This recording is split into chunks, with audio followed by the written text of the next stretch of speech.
একজন শিক্ষার্থীর প্রথম পছন্দ পাবলিক বিশ্ববিদ্যালয়। আবার এই পাবলিক বিশ্ববিদ্যালয়ের এক কালো অধ্যায়ের নাম র্যাগিং। প্রতিনিয়ত অসংখ্য শিক্ষার্থী র্যাগিংয়ের শিকার হয়। এতে করে অনেকের শিক্ষা জীবন হুমকির মুখে পড়ে। র্যাগিংয়ের দৃশ্যপট কখনো এতটাই ভয়ঙ্কর হয়, একজন মায়ের আদরের শান্ত ছেলেটি আবরারের মতো হারিয়ে যায়। সরকারি বিশ্ববিদ্যালয়গুলোতে র্যাগিং এত বাজেভাবে আধিপত্য বিস্তার করেছিল যে বেশ কিছু বিশ্ববিদ্যালয়ের প্রশাসন ক্যাম্পাস এরিয়ায় র্যাগিং নিষিদ্ধ ঘোষণা করতে বাধ্য হয়। এরপর পরিচিত হওয়ার নামে একদল র্যাগিং অব্যাহত রাখে।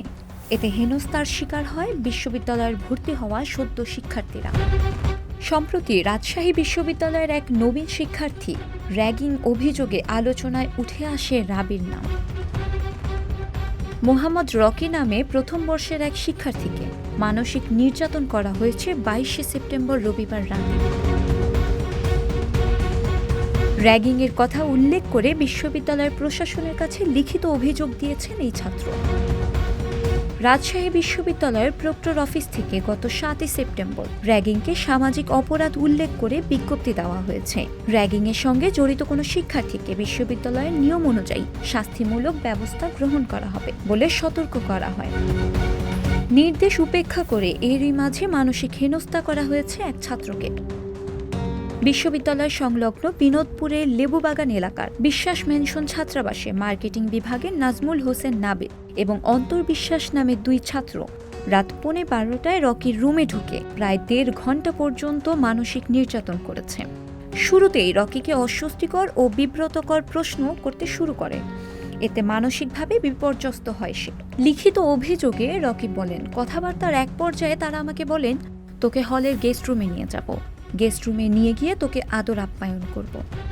শেষবারের মতো তোর মাকে কল দিয়ে বলবি আর কোনোদিন দেখা নাও হতে পারে, আমি কোনো ভুল করলে মাফ করে দিও। তারা আমাকে বলে, আবরার ফাহাদকে কিভাবে মারা হয়েছিল জানিস? আমি বলি, জি ভাই, পিটিয়ে মারা হয়েছিল। তারপর তারা বলেন, তোকে এভাবে মারলে তখন কি করবি? আমি চুপ থাকি। এরপর তারা হুমকি দিয়ে বারবার আমাকে হলের গেস্ট রুমে যেতে বলে। আমি যেতে অস্বীকৃতি জানালে তারা আমাকে বলেন, তুই যদি হলের গেস্ট রুমে যেতে না চাস তাহলে মেসে শিবির ডেকে নিয়ে এসে তোকে মারব। এমন অভিযোগের ভিত্তিতে অভিযুক্তদের প্রক্টর অফিসে ডেকে পাঠালে নাবিল হয়রানি করেনি বলে দাবি করেন। অন্তর বলেন, রকির সঙ্গে ভালো সম্পর্ক গড়ে তোলার উদ্দেশ্যে এসব কথা বলা এবং আবরার ফাহাদকে উদাহরণ হিসেবে বলা হয়েছে। এ নিয়ে রাবি প্রক্টর মাহবুবুর রহমান বলেন, একজন শিক্ষক হিসেবে আমরা এই বিষয়গুলোকে কোনোভাবেই সমর্থন করতে পারি না। অভিযুক্তদের সর্বোচ্চ শাস্তি নিশ্চিত করার চেষ্টা করা হবে। তবে সাধারণ শিক্ষার্থীরা এই বিষয়টি নিয়ে ক্ষুব্ধ প্রকাশ করেছেন। তারা দাবি জানান, র্যাগিংয়ের বিষয়টি বিশ্ববিদ্যালয় প্রশাসনের আরও গুরুত্বের সঙ্গে দেখা উচিত, নইলে এর অপরাধ নির্মূল করা সম্ভব হবে না। শিলা ইসলাম, সংবাদ প্রকাশ। সংবাদ, ফিচার ও অনুষ্ঠানের জন্য ভিজিট করুন সংবাদ প্রকাশের ওয়েবসাইট এবং যুক্ত থাকুন ফেসবুক পেজ ও ইউটিউব চ্যানেলের সঙ্গে।